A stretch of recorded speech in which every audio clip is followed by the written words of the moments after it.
ನಮಗೆ ಇದು ನಮಗೆ ಗೊತ್ತಾಗಿದೆ ಅಂದರೆ ಬೇರೆ ಸಾಮಾನ್ಯವಾಗಿ ನಮ್ಮ ಊರ ಪಕ್ಕದಲ್ಲೆಲ್ಲ ಈ ಅಡಿಕೆ ಗಿಡದಲ್ಲಿ ಈ ಥರ ಮಾಡ್ಬೋದು ಅಂತ ಅವ್ರು ಮಾಡ್ತಾ ಇದ್ದಾರೆ. ಅದನ್ನು ನೋಡಿ ನಮಗೂ ನಾವ್ಯಾಕೆ ಮಾಡ್ಬೋದು ಅನ್ನೋ ದೃಷ್ಟಿಯಿಂದ ಅಡಿಕೆ ಗಿಡದಲ್ಲಿ ಈ ಥರ ಬೆಳೆ ತೆಗಿತಾ ಇದ್ದೀವಿ. ಈ ಥರ ಮಾಡೋದ್ರಿಂದ ನಮಗೆ ಅಡಿಕೆಗೂ ನೀರು ಕಟ್ಬೋದು, ಇದಕ್ಕೂ ಕಟ್ಬೋದು. ಅದೊಂದು ಬಹಳ ದೊಡ್ಡ ಉಪಯೋಗ ಆಗುತ್ತೆ. ಇಲ್ಲ ಅಂದರೆ ಬರೀ ಬೆಳೆಗೆ ಕಟ್ಬೇಕಂದ್ರೆ ಈಗಿನ ನೀರಿನ ವ್ಯವಸ್ಥೆಯಲ್ಲಿ ಅಷ್ಟಾಗಿ ಆಗಲ್ಲ. ಅದಕ್ಕೋಸ್ಕರ ಅಡಿಕೆ ಗಿಡದಲ್ಲೇ ಮಾಡೋದ್ರಿಂದ ಅಡಿಕೆ ಗಿಡದಲ್ಲಿ ಬೇರೆ ಬೆಳೆ ಏನು ಬೆಳೆಯೋಕ್ಕಾಗಲ್ಲ.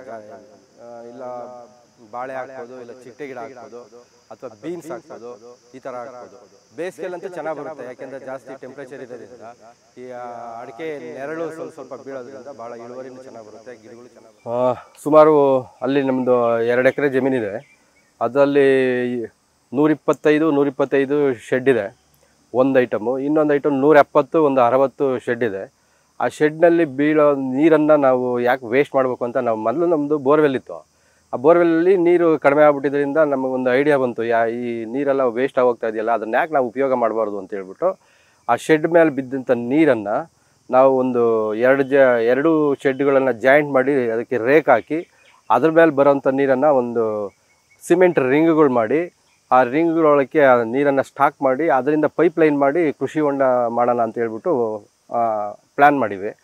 ಆಮೇಲೆ ಶೆಡ್ ಮೇಲೆ ಸುತ್ತು ಮರ ಇದೆ. ಆ ಮರಗಳ ಮೇಲೆ ಎಲೆ ಎಲ್ಲ ಶೆಡ್ ಮೇಲೆ ಬೀಳೋದ್ರಿಂದ ಆ ಎಲೆ ಎಲ್ಲ ಇದಕ್ಕೆ ಬಂದ್ಬಿಟ್ಟು ಪೈಪ್ ಲೈನ್ ಕಟ್ಕೊಂಡ್ಬಿಡ್ತಾರೆ ಅನ್ನೋ ದೃಷ್ಟಿಯಿಂದ ಅದಕ್ಕೆ ಒಂದು ಗ್ರೀನ್ ಮೆಶ್ ಹಾಕಿ ಅದನ್ನು ಕಟ್ಟಿ ಏನೋ ಕಸ ಕಡ್ಡಿ ಹೋಗ್ದಂಗೆ ಮಾಡಿ ಪೈಪ್ ಲೈನ್ ಮೂಲಕ ಒಂದು ತಗ್ಗು ಪ್ರದೇಶಕ್ಕೆ ತೊಗೊಂಡೋಗಿದ್ದೀವಿ. ಅಲ್ಲಿ ಕೃಷಿ ಹೊಂಡ ಮಾಡಿದ್ದೀವಿ.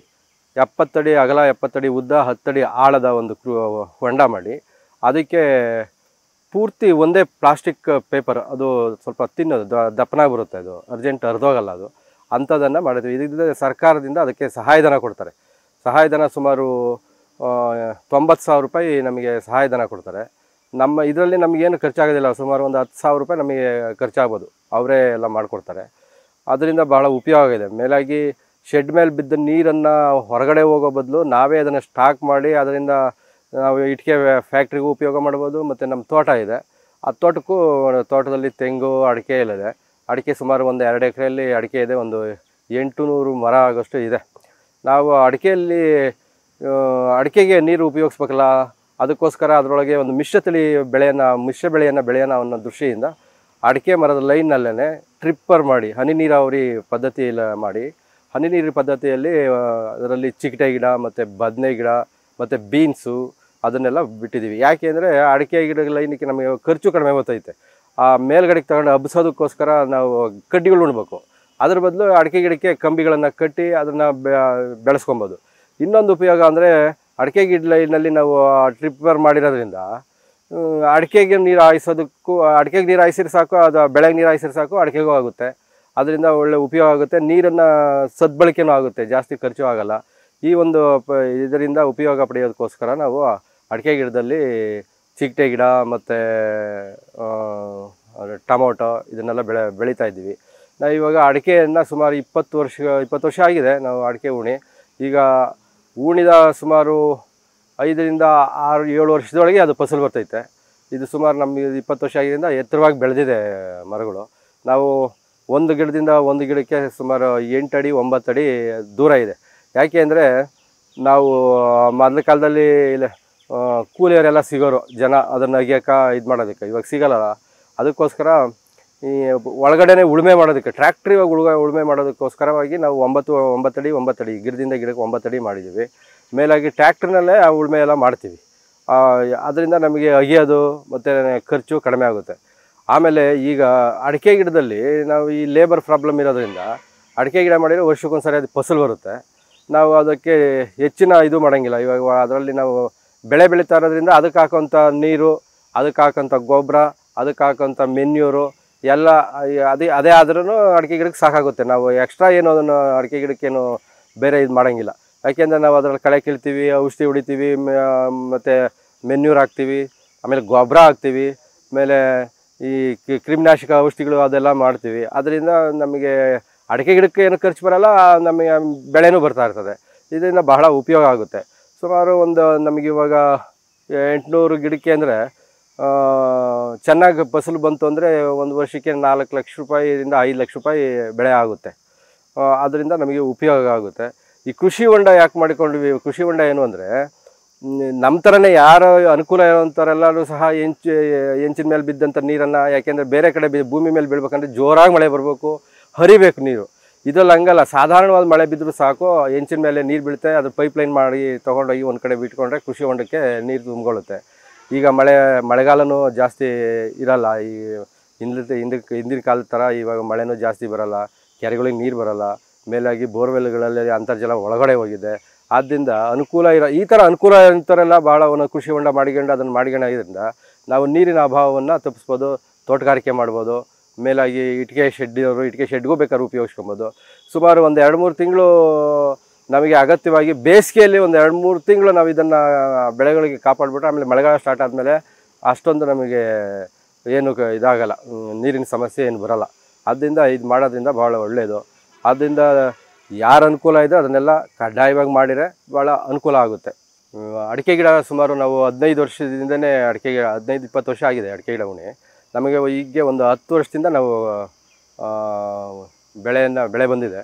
10 ವರ್ಷದಿಂದ ಸುಮಾರು ಅಡಿಕೆ ಗಿಡ ಊಣಿ ಒಂದು 6-7 ವರ್ಷದಲ್ಲಿ ಸ್ಟಾರ್ಟ್ ಆಗುತ್ತೆ ಅಡಿಕೆ ಫಸಲು.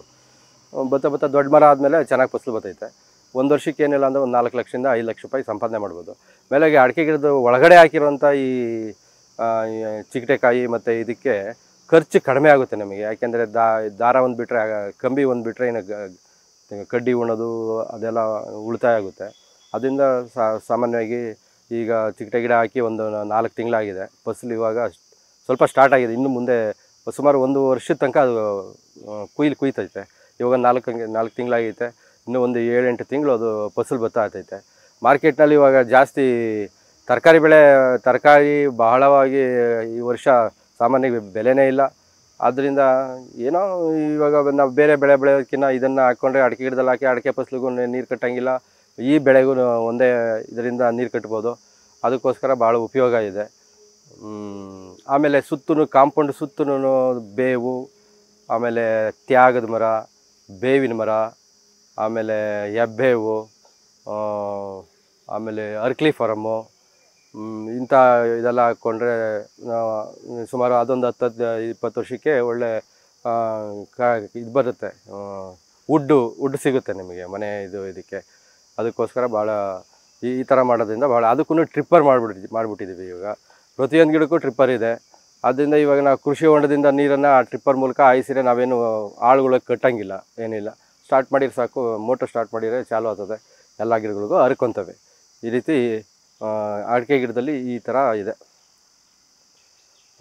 ನಮಗೆ ಗೊತ್ತಾಗಿದೆ ಅಂದರೆ ಬೇರೆ ಸಾಮಾನ್ಯವಾಗಿ ನಮ್ಮ ಊರ ಪಕ್ಕದಲ್ಲೆಲ್ಲ ಈ ಅಡಿಕೆ ಗಿಡದಲ್ಲಿ ಈ ಥರ ಮಾಡ್ಬೋದು ಅಂತ ಅವ್ರು ಮಾಡ್ತಾಯಿದ್ರು. ಅದನ್ನು ನೋಡಿ ನಮಗೂ ನಾವು ಯಾವಾಗ ಮಾಡಬಾರ್ದು ಅನ್ನೋ ದೃಷ್ಟಿಯಿಂದ ಅಡಿಕೆ ಗಿಡದಲ್ಲಿ ಈ ಥರ ಬೆಳೆ ತೆಗಿತಾ ಇದ್ದೀವಿ. ಈ ಥರ ಮಾಡೋದ್ರಿಂದ ನಮಗೆ ಅಡಿಕೆಗೂ ನೀರು ಕಟ್ಬೋದು, ಇದಕ್ಕೂ ಕಟ್ಬೋದು. ಅದೊಂದು ಬಹಳ ದೊಡ್ಡ ಉಪಯೋಗ ಆಗುತ್ತೆ. ಇಲ್ಲ ಅಂದರೆ ಬರೀ ಬೆಳೆಗೆ ಕಟ್ಟಬೇಕಂದ್ರೆ ಈಗಿನ ನೀರಿನ ವ್ಯವಸ್ಥೆಯಲ್ಲಿ ಅಷ್ಟಾಗಿ ಆಗಲ್ಲ. ಅದಕ್ಕೋಸ್ಕರ ಅಡಿಕೆ ಗಿಡದಲ್ಲೇ ಮಾಡೋದ್ರಿಂದ ಅಡಿಕೆ ಗಿಡದಲ್ಲಿ ಬೇರೆ ಬೆಳೆ ಏನು ಬೆಳೆಯೋಕ್ಕಾಗಲ್ಲ. ಇಲ್ಲ ಬಾಳೆ ಹಾಕ್ಬೋದು, ಇಲ್ಲ ಚಿಗಟೆ ಗಿಡ ಹಾಕ್ಬೋದು, ಅಥವಾ ಬೀನ್ಸ್ ಹಾಕ್ಬೋದು, ಈ ಥರ ಹಾಕ್ಬೋದು. ಬೇಸಿಗೆಲ್ಲಂತೂ ಚೆನ್ನಾಗಿ ಬರುತ್ತೆ, ಯಾಕೆಂದರೆ ಜಾಸ್ತಿ ಟೆಂಪ್ರೇಚರ್ ಇರೋದ್ರಿಂದ ಈ ಅಡಿಕೆ ನೆರಳು ಸ್ವಲ್ಪ ಬೀಳೋದ್ರಿಂದ ಭಾಳ ಇಳುವರಿನೂ ಚೆನ್ನಾಗಿ ಬರುತ್ತೆ, ಗಿಡಗಳು ಚೆನ್ನಾಗಿರುತ್ತೆ. ಆಮೇಲೆ ಕಳೆನೂ ಜಾಸ್ತಿ ಬರೋಲ್ಲ. ನಾವು ಟ್ರಿಪ್ಪರ್ ಮಾಡಿರೋದ್ರಿಂದ ಕಳೆನೂ ಹೆಚ್ಚಾಗಿ ಬರೋಲ್ಲ, ಅನುಕೂಲ ಆಗುತ್ತೆ. ಇದನ್ನು ಮಾಡೋದಕ್ಕೆ ಒಂದು ಫ್ಯಾಮಿಲಿ ಇದೆ, ತಮಿಳ್ನಾಡು ಕಡೆಯಿಂದ ಬಂದಿರೋ ಫ್ಯಾಮಿಲಿ, ಅವರೇ ಮಾಡ್ತಾರೆ. ಅವರು ಗಂಡ ಹೆಂಡತಿ ಒಂದು ಫ್ಯಾಮಿಲಿ, ಒಂದು ಮನೆ ಇದೆ, ಮನೆಯಲ್ಲಿ ಅವರು ಮಾಡ್ತಾರೆ. ಅವ್ರು ಬೇಕಾದರೆ ಬೇರೆ ಆಳುಗಳನ್ನ ಕರ್ಕೊಂಬಂದು ಅವರೆಲ್ಲ ಮಾಡೋದು, ನೀರು ಬಿಡೋದು. ಮೋಟ್ರು ಯಾವಾಗ ಅದು ಶಿಫ್ಟ್ ಕರೆಂಟ್ ಇಲ್ಲೆಲ್ಲ ರಾತ್ರಿ 1 ಗಂಟೆಗೆ ಕೊಡ್ತಾರೆ, ಬೆಳಗ್ಗೆ ಹೊತ್ತು 2 ಅವರು ರಾತ್ರಿ ಹೊತ್ತು 4 ಅವರ್ ಕೊಡ್ತಾರೆ. ಆ ಟೈಮ್ನಲ್ಲಿ ಅವನು ಎಲ್ಲ ವ್ಯವಸ್ಥೆ ಮಾಡಿ ನೋಡ್ಕೊಂಡು ಮೋಟರ್ ಸ್ಟಾರ್ಟ್ ಮಾಡೋದೆಲ್ಲ ಮಾಡ್ತಾನೆ.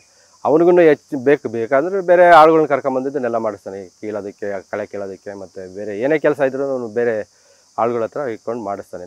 ನಮ್ಮ ಮನೆಯವ್ರು ಯಾರೂ ಕೆಲಸ ಮಾಡೋದಿಲ್ಲ, ಅವರಿಗೆ ಒಬ್ಬನ ನೇಮಕ ಮಾಡಿದ್ದೀನಿ, ಅವ್ರು ಮಾಡಿ ಅಂತ. ಈಗ ಅವನು ನಮ್ಮಲ್ಲಿರೋಂಥ ಲೇಬರ್ಗೆ ನಾವು ಇದನ್ನು ಬೆಳೆ ತೆಗೆಯೋದಕ್ಕೆ ಅದಕ್ಕೆ ಖರ್ಚು ಏನು ಬರ್ತೈತೆ ಆ ಖರ್ಚೆಲ್ಲ ಹಾಕ್ತೀವಿ. ಆ ಖರ್ಚು ಎಷ್ಟು ಖರ್ಚು ಮಾಡಿದ್ವಿ ಅದನ್ನು ತೆಗೆದುಬಿಟ್ಟು ಔಷಧಿ ಹೊಡೆಯೋದು, ಬೇರೆ ಮಿಕ್ಕಿದ್ದು ದಾರ ಕೂಲಿಯವ್ರು ಬಂದರೆ ಅದನ್ನೆಲ್ಲ ಖರ್ಚೆಲ್ಲ ತೆಗೆದುಬಿಟ್ಟು ಇನ್ನು ಮಿಕ್ಕಿದ್ರಲ್ಲಿ ಅವ್ರಿಗರ್ಧ ನಮಗರ್ಧ ಥರ ಮಾಡಿಕೊಂಡು ನಾವು ಬೆಳೆ ತೆಗಿತಾ ಇದ್ದೀವಿ.